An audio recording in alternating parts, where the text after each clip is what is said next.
রিকশাওয়ালার ছেলে চাঁদাবাজ সন্ত্রাস, একজন সাধারণ শ্রমিকের ছেলে চাঁদাবাজ সন্ত্রাস। আজকে আমি রাজনৈতিক নেতাদের উদ্দেশ্যে কিছু কথা বলবো। দেশে কেন চাঁদাবাজ সন্ত্রাস তৈরি হয়, এটা হচ্ছে না রাজনৈতিক নেতাদের কারণে। আজকে আমরা দেখছি বিভিন্ন অল্লি গল্লিতে পিঠাওয়ালির ছেলে সে একজন চাঁদাবাজ, সে একজন সন্ত্রাস, রিকশাওয়ালার ছেলে চাঁদাবাজ সন্ত্রাস, একজন সাধারণ শ্রমিকের ছেলে চাঁদাবাজ সন্ত্রাস। কেন? এর জন্য রাজনৈতিক নেতারাই দায়ী।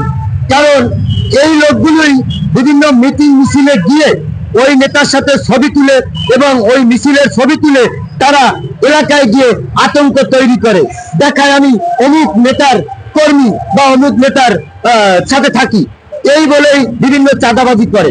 তাই আমি নেতাদেরকে বলবো, দুষ্ট গরু চেয়ে শূন্য গোয়াল ভালো। আপনারা এইসব কর্মীদেরকে পরিহার করুন। তাতে কি হবে? এলাকার মানুষ শান্তিতে থাকতে পারবে।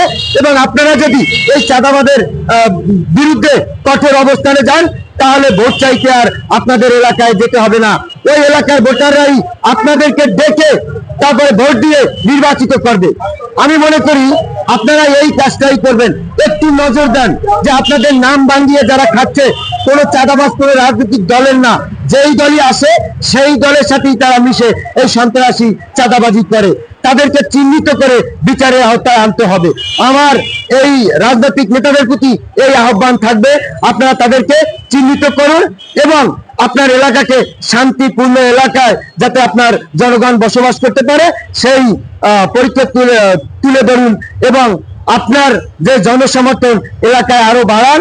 তাতে আপনাকে ভোট চাইতে কোনো জনগণের কাছে যেতে হবে না, জনগণই আপনাকে ডেকে জয়যুক্ত করবে, নির্বাচিত করবে। সেটা হচ্ছে আপনার চরিত্র এবং আপনার শাসন, আপনার এলাকার যে রাজনৈতিক যে পরিচয়, সেই পরিচয় দিয়েই আপনাকে এলাকার জনগণ ডেকে এনে নির্বাচিত করবে। যদি আপনার এলাকার লোক দরজা খুলে ঘুমাতে পারে, তখনই বলবে এই নেতার কারণেই আজকে আমরা শান্তিতে ঘুমাতে পারছি। তখনই আপনার যে পরিচয়টা আরো ঊর্ধ্বে চলে যাবে। কিন্তু আপনারা যদি এই সন্ত্রাসীদেরকে লালন পালন করেন, তাহলে কিন্তু আপনাদের মান সম্মান ক্ষুণ্ণ হয়, আপনাদের ভোট নষ্ট হয়। তাই আমি আগে একটা কথা বলেছি, দুষ্ট গরুর চেয়ে শূন্য গোয়াল ভালো। সবাই এটা নজরে রাখবেন ইনশাল্লাহ।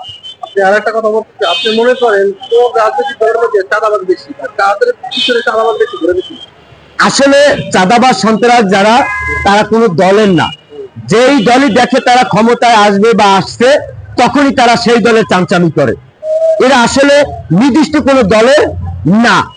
যারা দলের কর্মী, ত্যাগী নেতা, তারা কখনো চাঁদাবাজি করে না।